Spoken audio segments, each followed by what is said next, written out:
I'm Edie Lush, Executive Editor of Hub Culture, and really pleased now to be joined by Charlene Drapier. She's the Deputy Managing Director and Head of Sales for Drapier Champagne. Welcome. Hello, Eddie. Thank you. So tell me about your approach to sustainability and the transition at Drapier Champagne. Yes. So at Drapier, we tend to have a very global approach when most wineries focus on only the farming of the grapes, which is a very important part of our activity. So we have part of the estate that is organic. 15 hectares are created organic, and the rest is sustainable.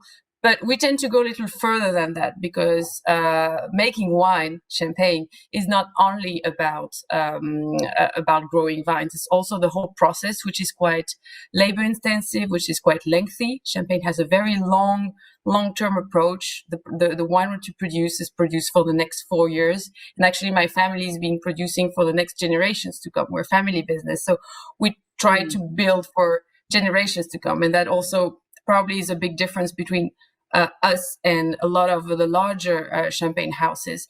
And because of this approach, we wanted to build a completely carbon neutral activity. So we managed to achieve a net neutral footprint since 2017. So this is a lot of detail. So it can be using electric tractors, to producing our own energy. So we produce with photovoltaic panels 75% of the energy of the electricity that we need. We use electric cars, for example, and then also all the way up to the end product, which is the champagne itself. So the bottle is lighter than the rest of champagne. We patented a very special mold. How do you do that? How do you make a lighter bottle? So my father was a bit of a geek in terms of making champagne.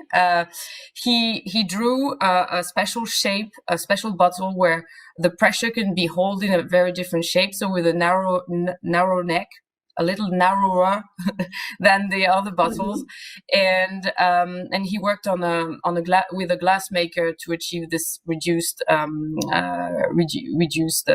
lightweight by 15%. So it's all about the balance of how of the shape and where the pressure hits the bottle. So it's a very sort of an engineering thing, but it's important because when you produce 1.5 million bottles like we do, if you reduce by 15%, the shipping footprint is really reduced.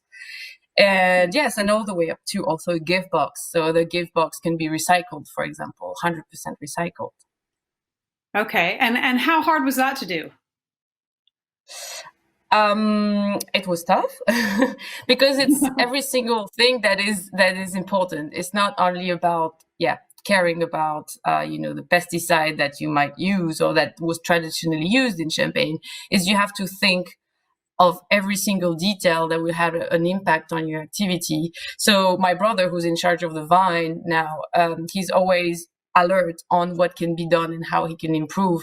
And on my side, which is more the marketing and the sales, I'm also every alert. So it's not focusing on one expertise, because champagne is not. It's a very complex production, ranging from planting the roots to selling it on a Michelin star restaurant in Tokyo. So it actually is very complex, because you need to think of all the details that can change your environmental footprint.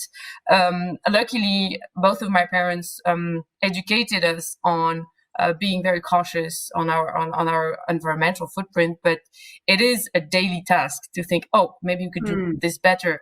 The gift box, maybe I can find a supplier who will be able to help me reaching this goal. So that's the work.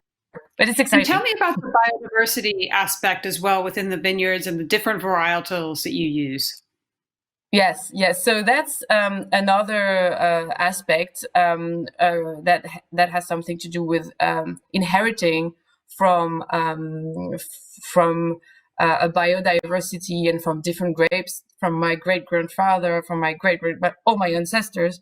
And my father started to refarm those grapes about 20 years ago, not to preserve. It's like a garden of the Champagne biodiversity, though most of the producers didn't find it interesting because the yields are much lower than the traditional grapes. So it's not very profitable to grow those grapes.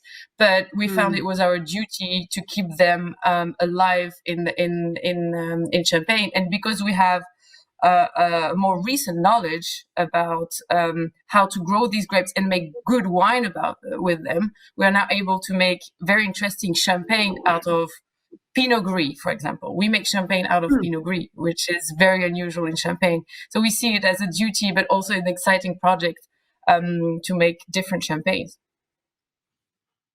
I love it. And what's your goal for the next 5 years? What would you like to be? Where would you like to see Drapier Champagne then? I think we want to produce 100% of our electricity. So that's a very that's a very simple goal, but that we will reach soon. And we want to increase our organic plot too, which is quite big. Champagne is a very, very tough region where to grow organically. We're one of the largest producers of organic champagne, but my brother is working on doubling this surface. And yes, I think we want to still be innovative. Why is it a tough place to produce organically? Because we have weather conditions that are not as easy as in the south, meaning we have more humidity, we have less wind to dry the vineyards. We have frost, we have hail. It's quite a harsh region where to grow grapes. So in the 60s, let's say, there was a lot of chemical being used to cope with that weather, the difficult weather. So now we're relearning, especially the organic producers, how to deal with the existing climate conditions and without any pesticides. And it's tougher than, let's say, in France in the Rhone or in the US in California. So it's a challenge. Charlene, thank you very much for your time here during the Transition Forum, and look forward to tasting your champagne soon. Thank you, Eddie.